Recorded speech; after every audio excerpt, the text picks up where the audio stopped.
Welcome back to some shop science. Today we're going to be building some anti-fatigue mats in front of the big lathe. These mats are super easy to build. I have some rubber ones. We're going to compare the rubber to the wood traditional style.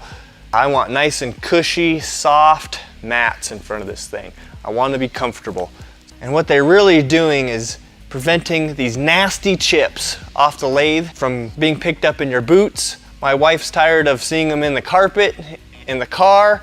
They just get tracked all over the shop. They're just nasty little things. But really the goal is to prevent fatigue from standing in one place at one time. Maybe if you're in a shop that has some cold floors, it's gonna help keep your feet warm and not transfer the cold into your work boots. This is a real good way to cover a lot of square footage fast and still cover all points of the lathe down the sides, so I'm not having to clean it up as often. So now I need to build this thing. It's time to go to the store and pick up some materials.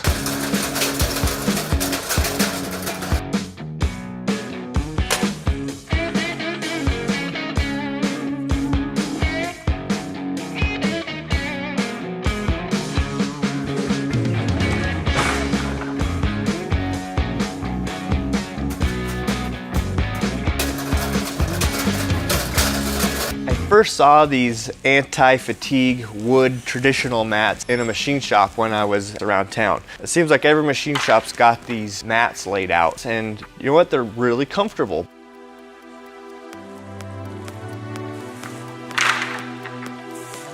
I'm gonna force oil into the wood to hopefully prevent the wood from drying out and cracking and splitting. So that's why I'm gonna use the linseed oil.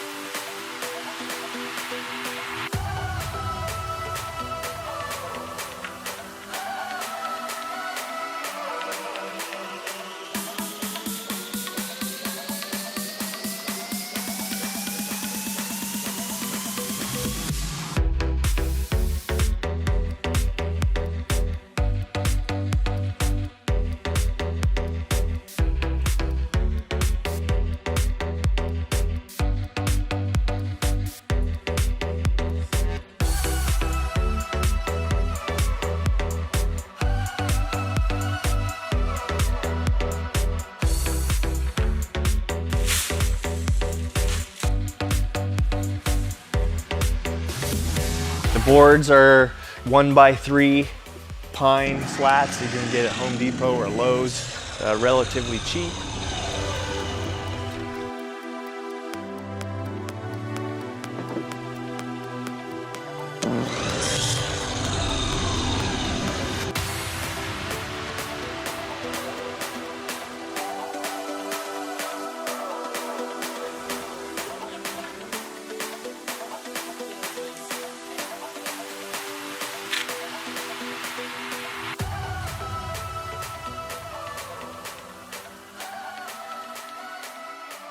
One of the reasons why I like the style mat is I'm able to set it up for my size and weight.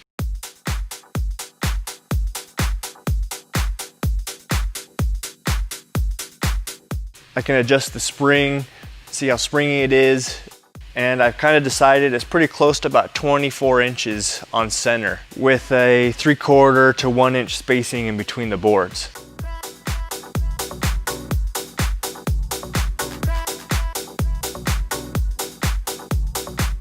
This 4x8 pad, I have 14 slats. They're roughly about 3/4 to 1 inch spacing in between. And I just put one single screw in every one of them.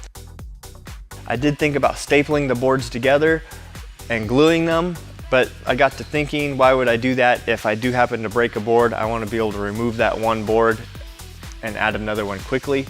So I think just a simple screw is the best option here. For this style, I'm doing a 4x8 panel. It still gives me enough surface area to where there's less tripping hazard between panels,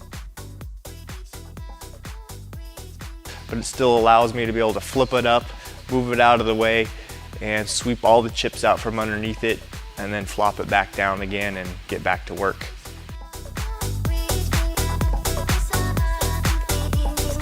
There are some downsides with the traditional wood. You have this large raised edge portion that you might trip on, but there's lots of things in the shop that's a potential tripping hazard, and I'm willing to take that risk and be able to try both styles out, traditional and the rubber.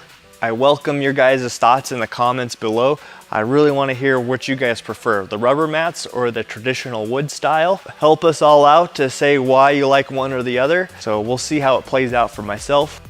Make a comment in the comments. I'd like to hear which one you guys prefer. Please like and subscribe if you aren't already, and we'll catch you on the next one. What's the word for it? What's the word, James? What is the word? Oh yeah.